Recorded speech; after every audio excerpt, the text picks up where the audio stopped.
Hai guys, kembali lagi bersama gue Wawan. Aha Jos.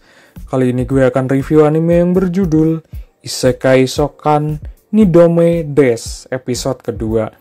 Cerita pun berlanjut.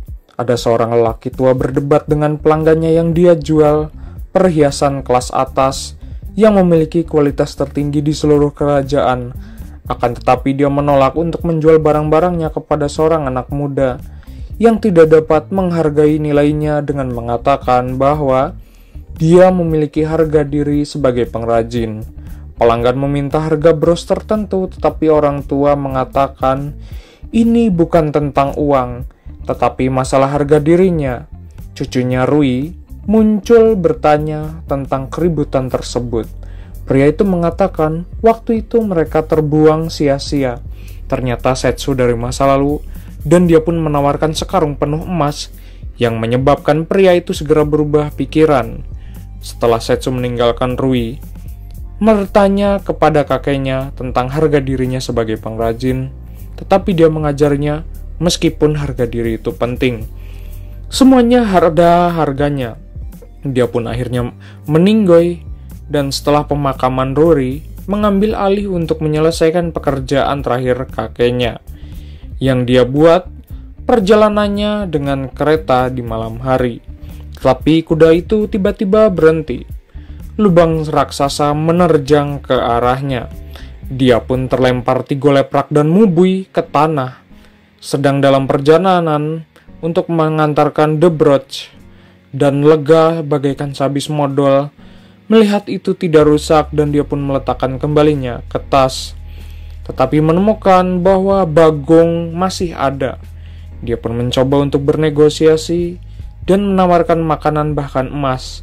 Tetapi tidak ada gunanya. Namun dia diselamatkan oleh Setsu yang kebetulan lewat. Dia bertanya apakah dia baik-baik saja, dan dia pun langsung menawarkan untuk membayarnya. Akan tetapi Setsu mengatakan tidak perlu, hanya dengan senang hati telah membantunya. Tapi Ruri diajari oleh kakeknya bahwa tidak ada yang gratis dalam hidup, bahkan modal sekalipun. Akan tetapi Setsu mengatakan kepadanya bahwa tidak semuanya tentang uang, dan Ruri tampaknya diingatkan tentang pahlawan dari keajaiban. Setsu di masa lalu, mengapa dia mengangkut barang tanpa penjaga. Akan tetapi Ruri mengatakan dia sedang terburu-buru dan tidak dapat menemukannya tepat waktu. Maka dari itu Setsu mengingatkannya bahwa uang tidak berguna jika dia modal ke alam isekai dan berharap keberuntungannya. Ruri pun meminta dia menjadi penjaganya. Akan tetapi Setsu mengatakan dia sibuk dengan misinya sendiri. Cie memang orang sibuk. Dia memintanya untuk membawanya sejauh apa yang dia bisa, karena dia perlu mengirimkan paketnya. Dan Setsu pun akhirnya setuju menemaninya ke pelabuhan terdekat. Mereka mengambil kudanya, akan tetapi Ruri sedih. Dia harus meninggalkan yang lain. Barang di belakang memikirkan semua uang yang hilang darinya. Setsu pun bertanya tentang paketnya. Akan tetapi dia menolak untuk menunjukkannya bahkan jika dia adalah penjaganya. Mengatakan itu terlalu berharga, dan mereka pun berhasil sampai ke pelabuhan. Setsu pun terkejut betapa itu telah tumbuh. Ruri pun menjelaskan bahwa setelah perang berakhir 5 tahun lalu, perdagangan mulai berkembang di kota. Dia mengatakan bahwa dengan menyewa sebuah kapal untuk membawanya perjalanan, akan tetapi ketika dia sampai di dermaga, dia menemukan bahwa perjalanan kapalnya telah dibatalkan dan semua kapal-kapal pergi ke benua iblis Kopet telah ditahan untuk mendatang karena perang. Ruri bertekad untuk tidak menyerah. Jadi dia bertanya kepada semua kapal lain, tetapi semua orang berpikir dia edan, ingin pergi ke benua iblis. Selama perang, Setsu mengawasinya dan memutuskan dia harus membantunya. Akan tetapi dia tiba-tiba didekati oleh beberapa ksatria yang mengaku melakukan inspeksi buruk. Mereka meminta ID-nya, dan Ruri menunjukkan kepada mereka dokumennya. Tapi para ksatria memandang rendah karena dia adalah seorang pedagang, karena mereka pikir hanya peduli untuk menghasilkan uang. Mereka menuntut untuk melihat apa yang ada di tasnya, tetapi dia menolak untuk menunjukkannya kepada mereka, dan mereka menganggapnya mencurigakan. Mereka mencoba untuk menyitanya, tetapi Setsu melangkah memperkenalkan dirinya sebagai penjaga. Dia pun bertanya apakah mereka sudah memiliki izin untuk melakukan pencarian. Tetapi mereka menyuruhnya untuk mengurus urusannya sendiri.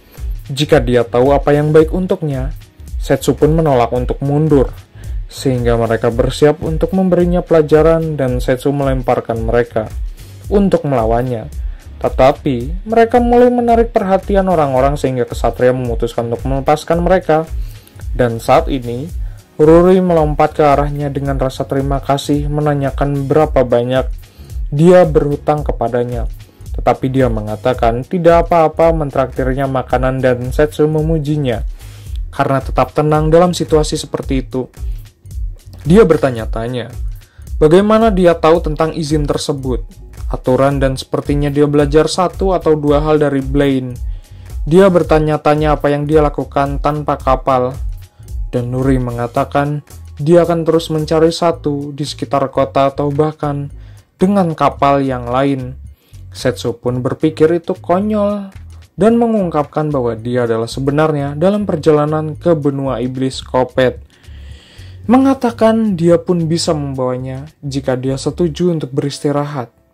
Pada akhirnya memberitahunya untuk tidak memaksakan diri begitu keras. Rui pun setuju sehingga mereka mendapatkan kamar. Di akhir Setsu masuk memberitahunya bahwa gilirannya untuk menggunakan mandi cuci kakus. Ruri memintanya untuk melihat paketnya. Tapi saat dia mandi, Setsu bertanya-tanya apakah tidak apa-apa. Tapi dia bilang dia percaya, bahkan dia pun menunjukkan bros di dalam. Setsu pun terkejut melihatnya. Dan Ruri menjelaskan itu adalah pekerjaan terakhir kakeknya bros. Adalah ciptaan kakeknya yang paling berharga. Dan suatu hari seseorang telah membawanya kembali untuk memperbaikinya. Dia pun melakukan apa yang dia bisa untuk memperbaikinya. Akan tetapi kesehatannya menurun, sehingga dia pun tidak bisa menjadi orang yang mengantarkannya di ranjang kematiannya. Dia pun mengajari Ruri bahwa uang itu penting. Hanya karena itu memungkinkan dia melindungi hal-hal yang penting dan mengorbankan segalanya.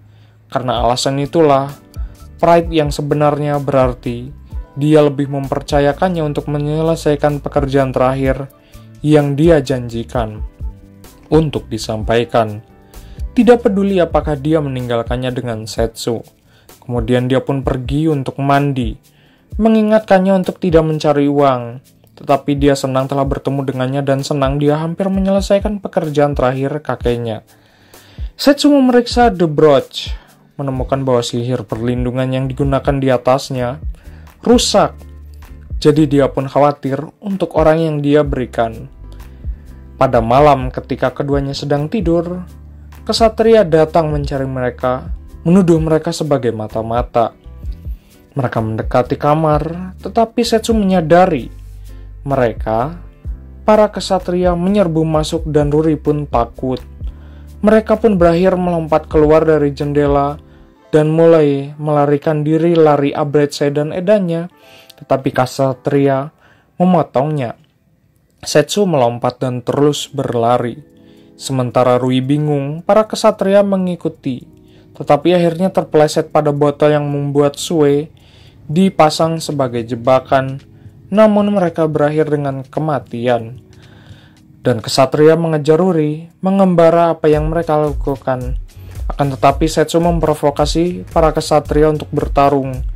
Namun Setsu meraih Ruri, dan dia pun melompat dari tepi.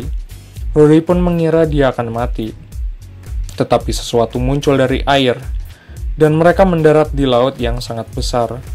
Ular yang menetapkan memanggil Levia dari para kesatria. Kesatria pun ditembak.